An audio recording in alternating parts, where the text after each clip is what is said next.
Let's get this credit stuff started. So this is where I left off the last time.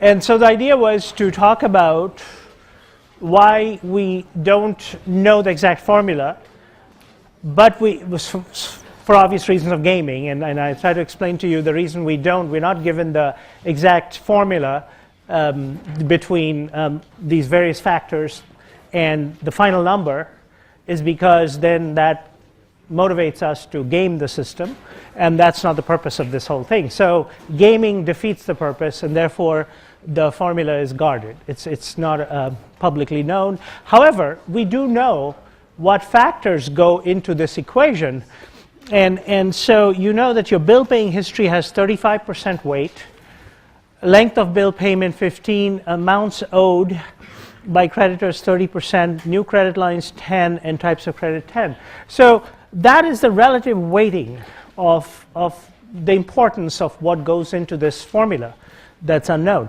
However, you don't really need to know the formula. All you need to know is that which factors impact your score the most, and from this, it's your bill paying history.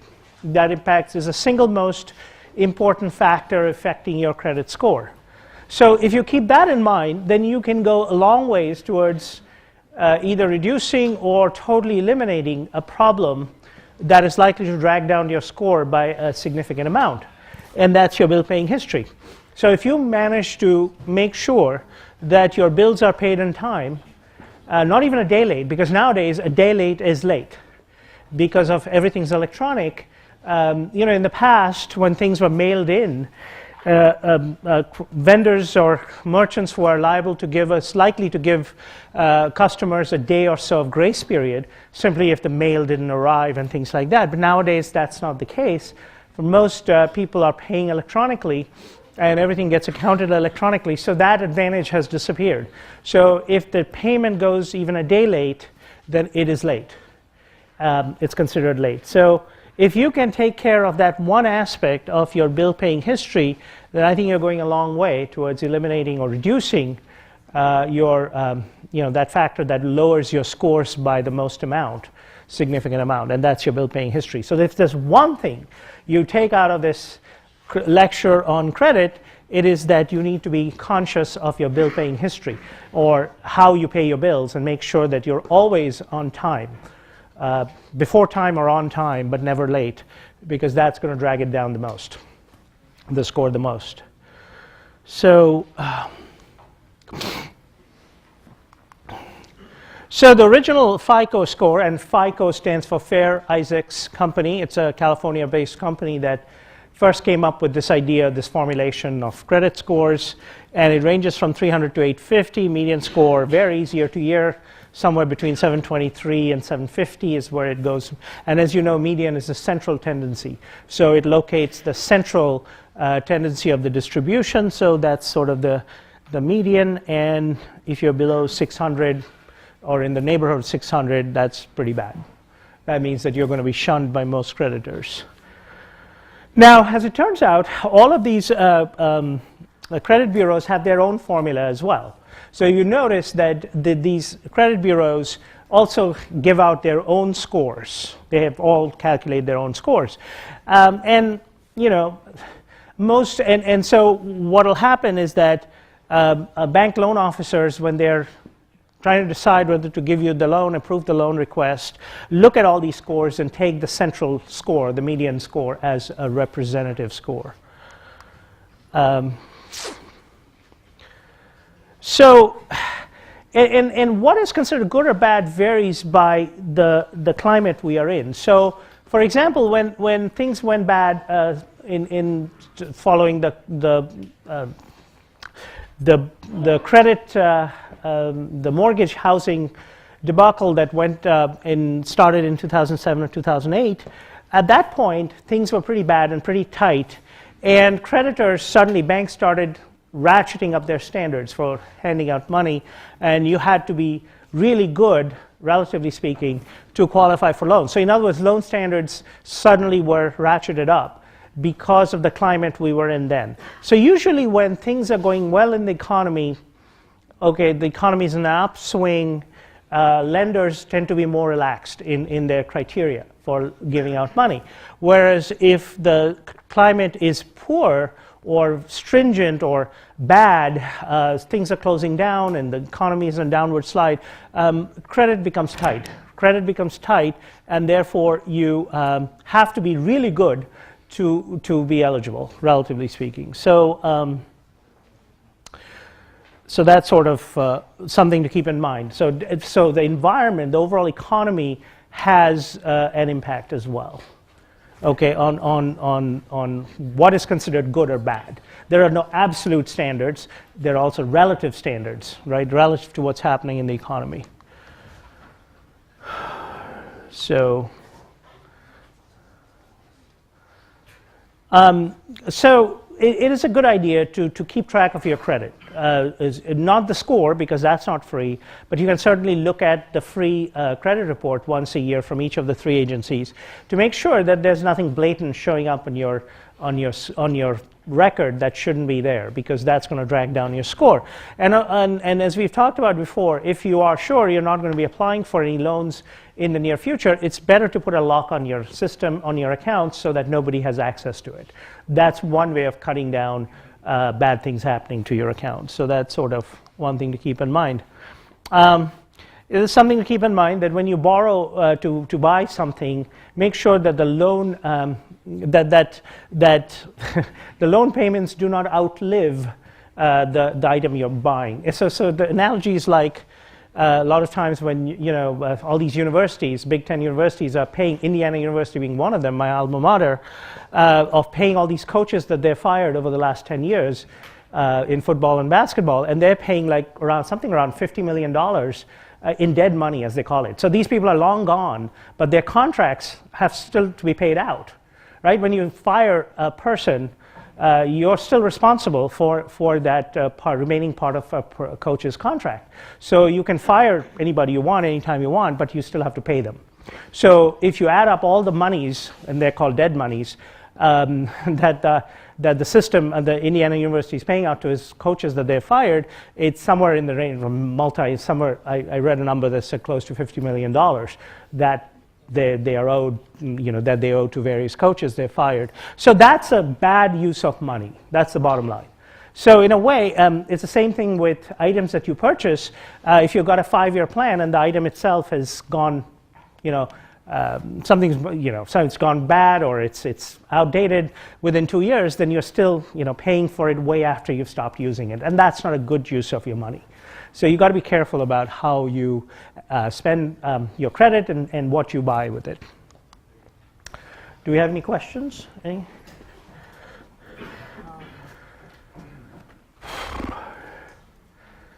Should we take this rule to college loans? What rule are we talking about? The one you just covered, where the life, if you go back a slide. Oh, well, you have to ask yourself, the college loans are a different animal, because in the sense that it's the value of the education itself that you have to value, and it's supposed to pay you for your lifetime of work, right? Because when you get a degree, however financed from a university such as this one, the idea is that you're going to be utilizing that. Why do people spend, okay, so this sort of slightly tangential discussion, but just looking at it philosophically, so you have, various levels of universities. You have the Big Ten universities, you have the Ivy Leagues, you have, and then of course, lower down, the regionals and state schools and, a number of those kind of, and so people choose strategically to be where they want to be for various reasons. The money is certainly one aspect, how well you've done in high school and how competitive you might be to get into Ivy League. So it's a confluence of factors that determine which level of university you choose to attend, whether it's say a school like ours, somewhere in the SEC or Ivy Leagues or lower down, whatever. So how the idea is that the degree matters. That has a monetary value associated with it, implicitly, because that then translates into a job. And the starting salary might be a function of so a Harvard graduate, for example, working in an investment banking firm in Wall Street might start off at $100,000. whereas somebody with a Big Ten degree in whatever discipline might start at 50 or 60. So, but the cost of a degree from an Ivy League is 3, 4, 5, 6 times higher than a degree from a Big Ten like a Michigan or Ohio State, or even Purdue is considerably cheaper in that sense. But so those are the kind of things. So how you finance it, of course, then that's the philosophical aspect of the discussion, is that should you so it's an investment. So when you go to college, it's an investment. It's an investment that's going to pay off hopefully the rest of your working life, right? So how you finance that is then a function of, again, another level of decision. You have to decide, how important is this education versus what is the interest rate and so on and so forth, and then you have to make that decision. So it's not a clear-cut decision. You have to sort of weigh the costs and benefits of financing that particular education before you make a determination. Notice how I avoided answering the question. All right. But it does serve to underscore that it's a complex decision. Does the credit score get affected if credit card application gets decided? I have no idea what that means. If your application gets accepted, so you get a credit card, you get loan. I don't believe so. If that's what you meant. They meant decline, actually. Yeah, I think so. Decline sounds more okay. No, I do not believe so. But there is a process by which, if you have a number of applications all coming in at the same time within a 2-week period, it's all considered to be one inquiry. It's the inquiries that might affect your score. But there is a smart way of the algorithm recognizes if you're out shopping, credit shopping, and you have filed in a number of applications and all these checks come in at the same time, then anything that happens over an extended period becomes one application only. It's not considered like 10 applications, it's considered to be one application, so that minimizes the negative impact on your score.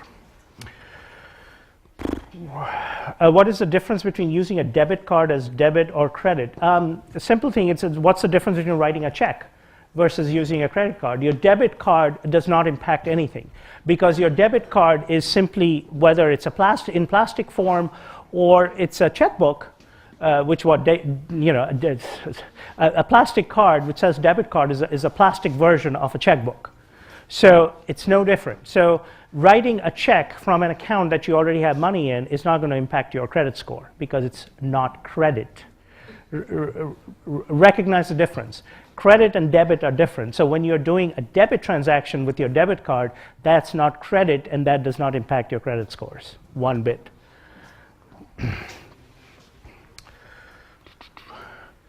What is the average credit score given to deadbeats? Deadbeats, as you know, are people, we've talked about it, the demographics, we've talked about them.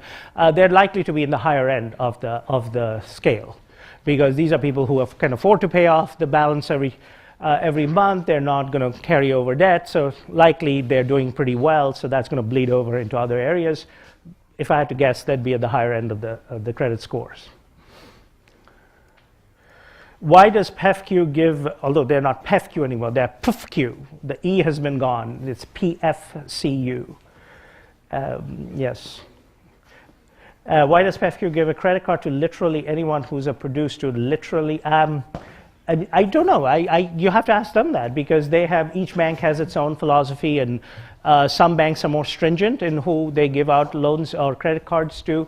So there's a trade-off, all right? And this is a correlation you can, not just with Purdue Federal, but with any so there are credit card companies or banks that are very discerning or strict with who they give their money or cards to, okay? And so a bank might have a lot of perks and a lot of benefits, low interest rate loans and cash advances, but those are typically reserved for people with great credit histories.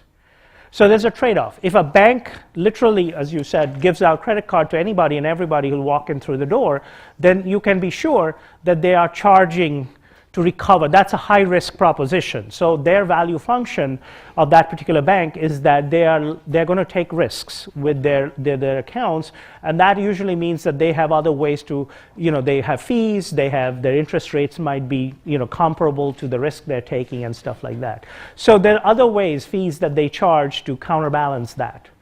Because something has to give. When you are taking advantage and you are giving out credit cards, although giving out credit cards to students necessarily is not always a high-risk thing, as the question seems to imply, because a lot of times it's a relationship-building exercise. In fact, Purdue Federal has told me that on numerous occasions, that the one reason they do that they hand out credit cards to Purdue students is that they want to build a relationship with you after you leave Purdue.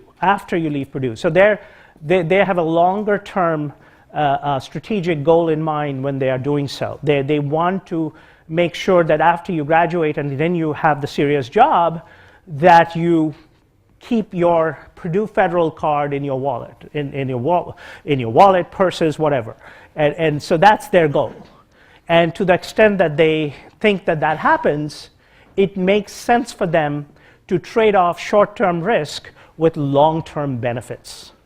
You see the trade-off? So in the short run, maybe they are taking a little, riskier bets with you. But they have calculated that it makes sense for them to trade off that shorter-term risk with longer-term benefits, as long as a significant portion of you guys who have that card continue to have it after you graduate and move on to jobs and things like that. So, all right, one more. I've been told having multiple credit cards affects your score. Multiple credit cards does not necessarily affect your scores. What does affect your score related to that is when you close a card. So a lot of times people will tell you, and this is something, since the questions come up, I'll discuss it now, but normally I do it later in the lecture. But so what happens is that when you close, so a lot of times people will say, okay, and I say this too, that if you have multiple credit cards and it turns out that you're not using a couple of them, don't just leave them unused, just close them. Because what happens is your ability, so when you have a $5,000 line, for example, a credit line in a card that you're not using, it's better to close that because you free up that ability to carry debt. That $5,000 then is no longer part of your debt burden. Because even if you don't use a credit card, the fact that you have a $5,000 or whatever $1,000 line means that a loan officer looking at your debt burden is going to factor that into your debt burden. Just because you're not using it doesn't mean that you still have the right to use it, and it's an open account. So they're going to factor it in as an open account. And thereby, it's going to affect your ability to get further loans because it affects your debt ratio. So closing an account is better. Now, what it does do is that in the short run, when you do close your account, it does lower your scores, your credit score. So the question is that bad?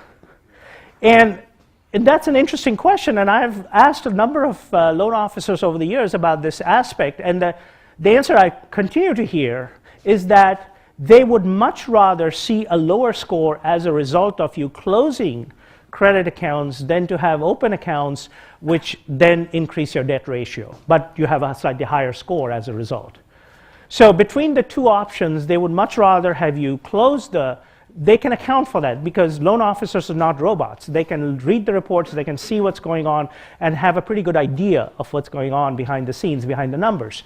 And so on balance, it is a better idea to close those unused accounts, to free up that debt, part of the debt ratio, and also suffer lower scores for the next few months as a result of that, because in balance, that's a scenario that's preferred by loan officers when you're looking for new loans. All right. So it turns out that our intuition on credit is really based on this research that was published a number of years ago, that really by Joe Stiglitz and Andrew Weiss, on understanding or modeling, a theoretical model of credit or of loans, and how banks or when banks should make loans and stuff like, and when banks should refuse loans. And so one of the intuition that it's a mathematical model, fairly rigorous math, but the intuition is fairly simple and intuitive.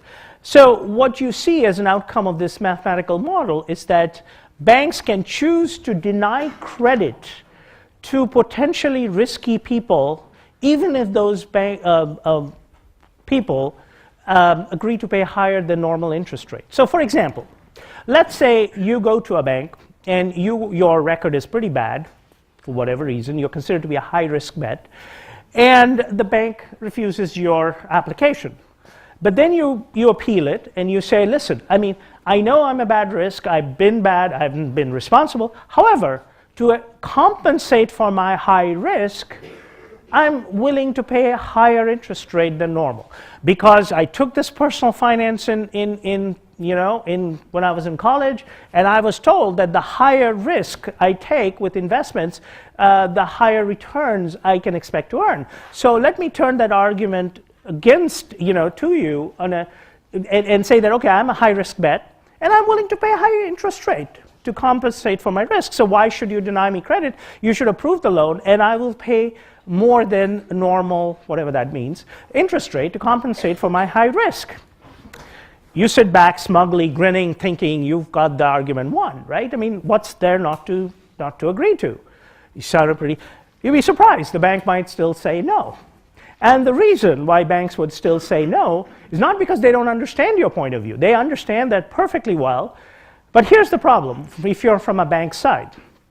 So the bank is, remember what I told you earlier, that the bank lends you money with the sole intent of getting that money back with interest. That's all that the bank cares about, right?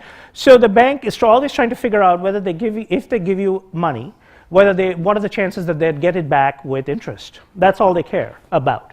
So when you provide a proposition like that you are high risk, but you're willing to pay a high interest rate to compensate, what does the bank do? So put yourself in the bank's shoes. The bank says, okay, so let's say Mr. X, I give loan to Mr. X at double what I would. So my normal interest rate is say 8%. This person is really in bad shape credit-wise, credit history-wise. So let's say I choose a 15% interest rate to compensate me for the risk that I'm going to be exposed to when I lend money to this individual. 15%. All right. So now I give money out to this individual X at 15% rate, almost doubled my normal rate to compensate. Now put yourself back in the shoes of the borrower who's gotten money at 15% interest rate. The person now knows, okay, I've gotten money at 15% interest rate. Obviously, I want to do something with it that gives me a return of at least 15% so that I break even and I make some money. Nobody wants to borrow money and make a loss on it, on their investments, right? So if you borrow money for whatever it is, your incentive would be to try and at least cover the interest rate that you're going to be having to pay to your lender. So in this case, 15%. And that means that as a borrower who's gotten money at 15%, what are my incentives to take risks or take chances with that money? Very high, because I know that unless I invest in a project that has at least 15% return, I'm out of luck. I mean, I'd be making a loss on this loan because there's no way I can, I have to cover my interest payments at the very least. So whatever project I want to invest this money in has to have an expected return of at least 15% to cover my interest payments. Now, what does that entitle me to do? What does that incentivize me to do? To take chances, to take risks with the money. Because I need to put it in a kind of project where I can recoup at least 15% or more, obviously. What does that mean? So as a borrower, I'm going to be incentivized to take risks with that money. What does that mean? That means that the likelihood of failure is fairly high. That means that when I fail, I can simply walk away because of limited liability clause in any kind of loans associated with borrowing money, right? As you well know, there's limited liability, which means the bank can only do so much to recover. If I say I'm defaulting on a loan, there's not a whole lot the bank can do. If it's a secured loan, yes, the bank can take back the item. So it's a car or a house, they can repossess it and sell it. That's fine. But other than that, banks can't do a whole lot. But banks still lose money, right? Even when they repossess the item and sell it back, banks still incur significant amount of loss because it's difficult to sell that and recover all your money. So the bank still takes a beating, maybe less so because there is an asset to it, but still they do take a beating. So to put it all in perspective, the bank will say no simply because they understand your mindset of wanting to take risks with this money. So rather than going through all that hoopla of giving you money at a higher rate and then turning around and having you take risks with it so that their chances of recovering the money go down, they're just going to simply cut it off and say, we are not going to grant you the money. And in credit terms, this is called rationing, credit rationing. It turns out that this is a well-known phenomenon called credit rationing. Okay, so rationing means where a bank will refuse a loan applicant who wants to borrow money on grounds of higher than average risk and just turns that applicant down and refuses loan. Even though the bank has money to lend, wants to do a loan, but chooses not to lend to person X because their risk profile is higher than what they are comfortable dealing with. And that phenomenon is called credit rationing. And it turns out that credit rationing is a very common phenomenon in the US, more so during times of credit crunch. So, and so their model, the beauty of this model is that credit rationing emerges as part of this model in a very natural way. And that's a good feature of any economic model, is that it's able to say something about credit rationing and explain it in terms that make sense. And I gave you the explanation right now. That's basically the intuition of a few pages of math that they provide to explain this phenomenon.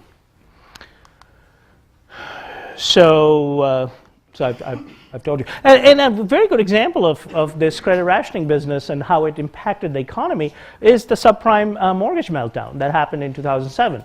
That's precisely what happened, was that a lot of people, millions of people, I guess people are leaving because they thought I'm going to talk about the exam today? Okay. All right. Well, are we going to talk about it? Well, you've already done that, right, on Friday? Okay. So you guys, if you feel that you're just sitting here painfully thinking that there'll be something let loose about the exam, yes, gentlemen here.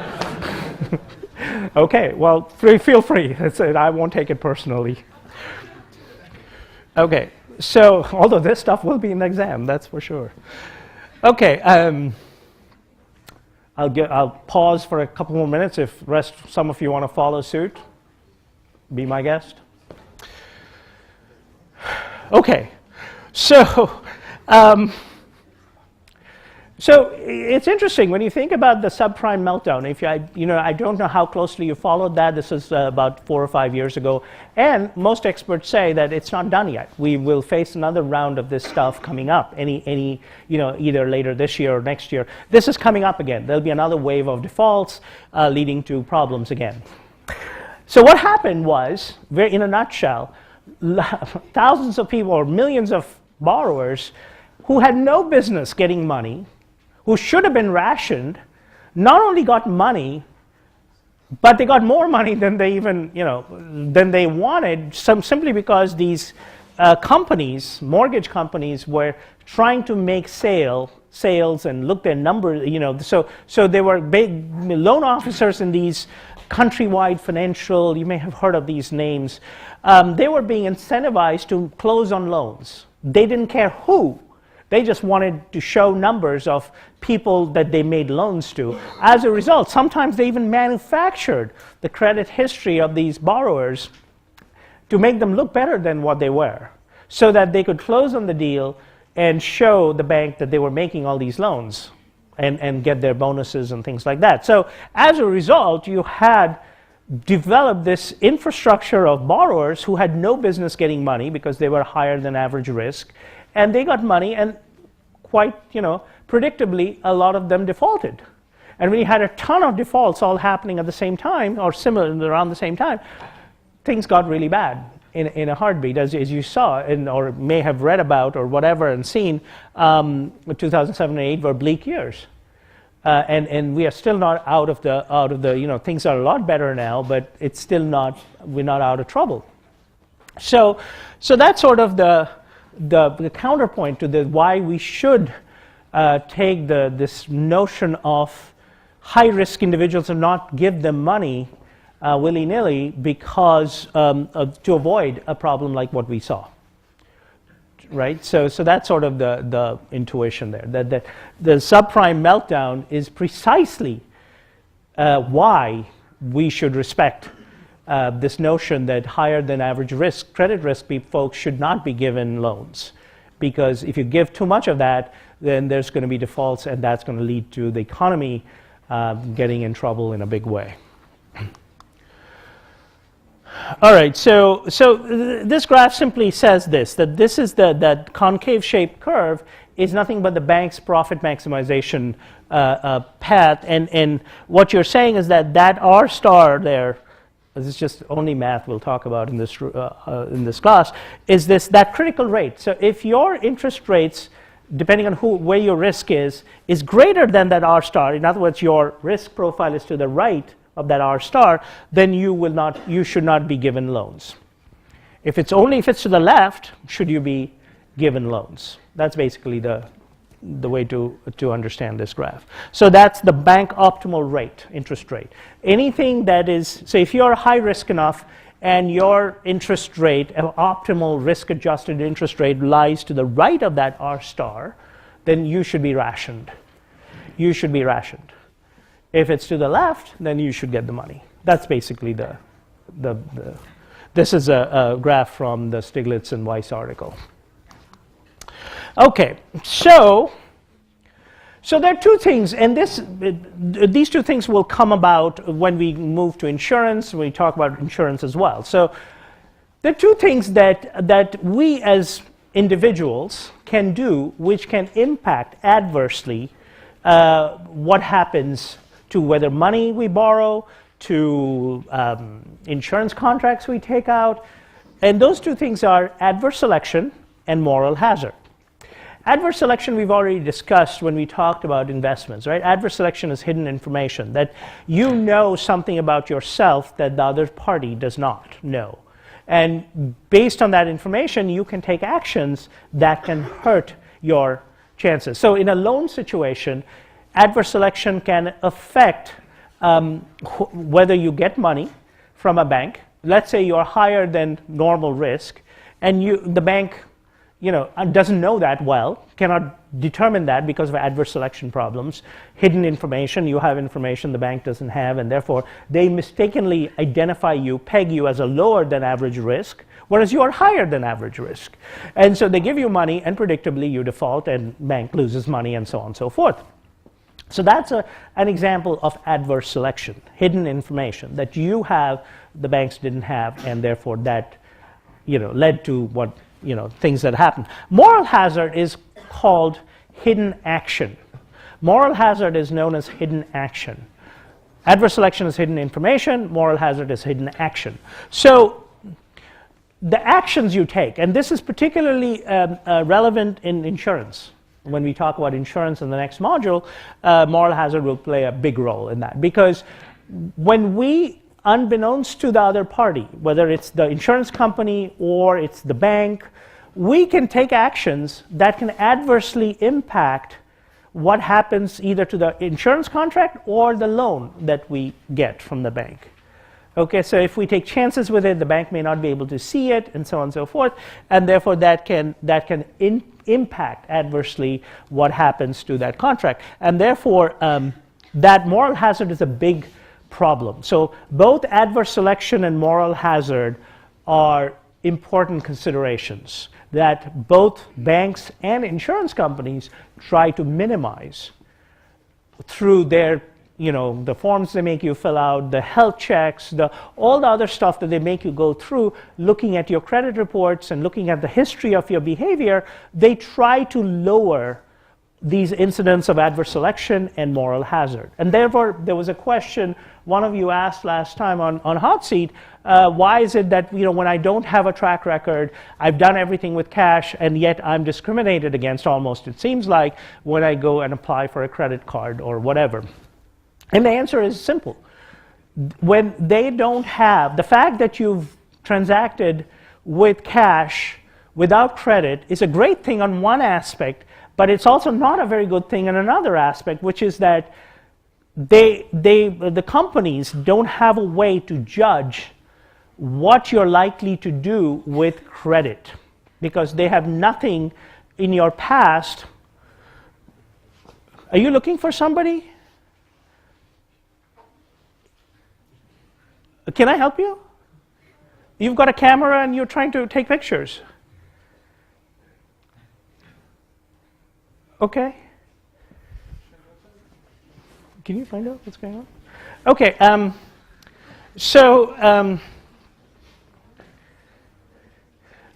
All right. Now I've lost my train of thought. Okay. So moral hazard. So companies are trying. Banks and insurance companies are trying to take actions to minimize both moral hazard and adverse selection issues, because when you have significant amounts of either of those things, that can mean losses for either the bank or the insurance companies. All right? So I just told you about, so relationship lending. So this is another interesting concept that has, that we need to discuss. So a lot of times, so here's what, you have a great job, you make tons of money, you're very fortunate, you're blessed, and you can afford to pay off everything in time, not a problem.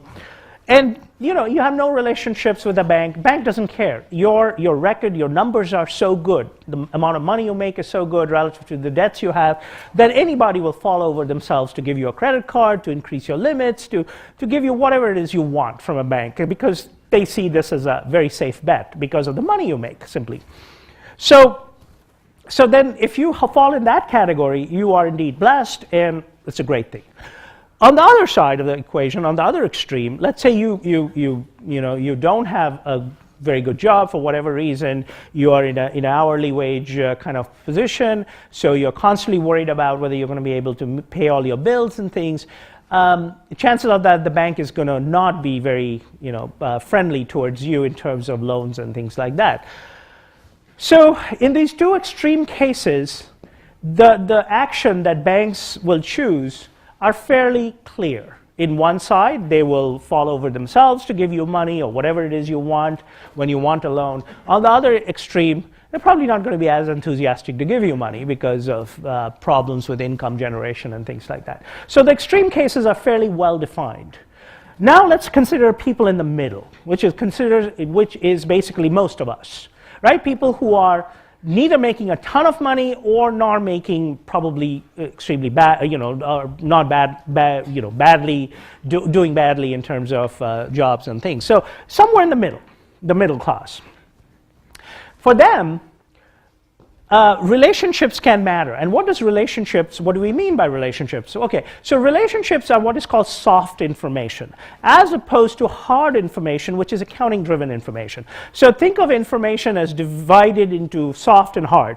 Hard information is accounting-driven, how much money you make, how much debts you have, how many loans you have, what are your payments. Those are easy to verify, relatively easy to verify, because the numbers are there. You can simply look at the numbers. Here's how much this person makes in salaries. Here how much, what other revenue generation there is. Here are how much debts this person has, what kind of payouts he or she has to make every month. And you can balance out and you can get a fairly accurate estimate of what is a surplus at the month to month. So that's fairly easy to determine. But relationships are soft information, not as opposed to what we just discussed. Soft information might indicate, have some revealing features about character of a borrower. So if a borrower, for example, maintains a number of accounts with a bank over the years, has been pretty good at servicing those accounts, has never been in default, has never been, done crazy things with it. Those are soft information that a bank can collect on a particular customer and then use it to make loan-related determination.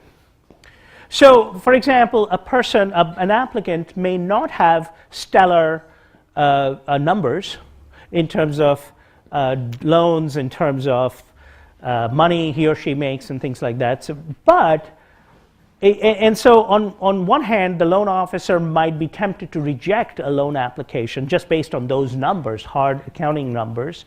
But it may turn out that on the other side, to balance that, this person may have been a customer of the bank for 10 years, has had a number of different accounts with the bank, has had, the loan officer may know this person from whatever church and other community activities. Those are things that play a role in loan determination because ultimately we're all people, right? A bank is also people, okay? Because banks consist of human beings who are working in various jobs. And so a lot of times having a good relationship or interaction with your institution can help you in cases where you are a marginal borrower. What do we mean by that's an economic term that means you are sort of at the periphery of being accepted or rejected. Let's say your record is such that you could go either way. You're sort of at the cusp of either being rejected or approved. That your numbers are good enough but not very good. They're not really bad. They're somewhere like somewhere in the cusp of being rejected or accepted. It turns out for those kind of borrowers, having a good relationship, good meaning an extensive relationship with your lender, might help you get a loan where normally looking at mere accounting numbers may not have gotten you the loan. And so relationships have come to be recognized as a vital thing in measuring how well a customer is likely to do with a loan.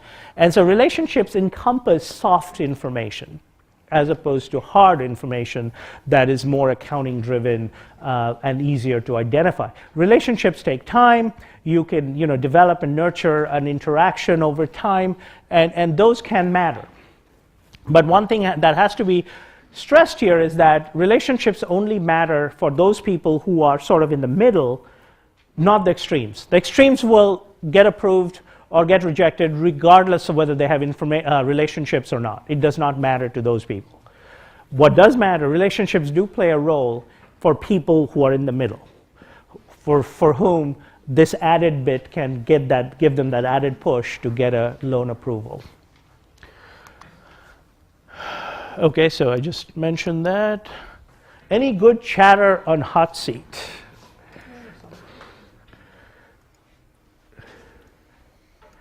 Do banks share this relationship information with other banks, or are relationships on a bank-to-bank basis? Great question. It's a great research question. In fact, no, banks do not share information because banks are competitors. At the end of the day, banks are competing for you. And when that becomes an issue, then banks meticulously collect information on you, but that's their personal information. If they share that information with another bank, they're in essence giving away their informational advantage. So banks do not. It's a very good question. It's actually a focus of a lot of research in banking about this idea of sharing information, whether it's a good idea or not. So the fact is that banks do not. Banks protect this information as something that they have developed. It's their advantage. Just like an analogy is with insurance companies. Insurance companies constantly developing these mortality tables that we'll talk about when we get to insurance, and tweaking it with statisticians and that they hire to get more accurate estimate of their customers and their habits and their longevity, and as a function of observable demographics and all that information that they're not going to share with another insurance company. That is their in-house informational advantage. Just like saying a Wall Street broker is going to hire all these research staff spending hundreds of thousands, millions of dollars in salaries, and then give away that research to another. Merrill Lynch will share it with Credit Suisse, First Boston. No. They all develop their own stuff, and they're going to maintain that because that's their money. That's how they make their money, with that informational advantage. So it's a great question. a lot of small stores don't take Discover due to high interest rates, then how does Discover maintain from going, okay, yes, lots of small stores do not take, that's a great point, and I've mentioned that in class as well, because Discover forces them to pay higher fees than Visa or MasterCard. But here's the thing, Discover has enough of a network and enough people take it that they don't go out of business, and obviously they have a huge customer base as well. So yes, the question is a valid one, and normally, you know, so let's say if the largest grocery store chains in the country stop taking Discover, let's say Best Buy, Costco, Sam's, you know, all of these, Walmart, they all stop taking Discover. Yes, then Discover will have a problem in their business model. But I don't see that happening. Just because some small stores don't take it does not impact Discover's business one bit, because the volume of business coming from these small mom and pop operations who do not take Discover is minuscule to the Discover model. Discover is a global brand. Okay. So they don't worry about it. Now, if large chains, the large global chains stop taking Discover, now then we might have a problem. But so far that's not happening. Okay. So credit reports, Maria, isn't that where you come in and do the stuff every year? I typically do, but I think Michael removed all of my. Okay, well, we're almost out of time. Yeah, let's do that next week. So we're going to stop here, and we're going to talk about looking through our credit report.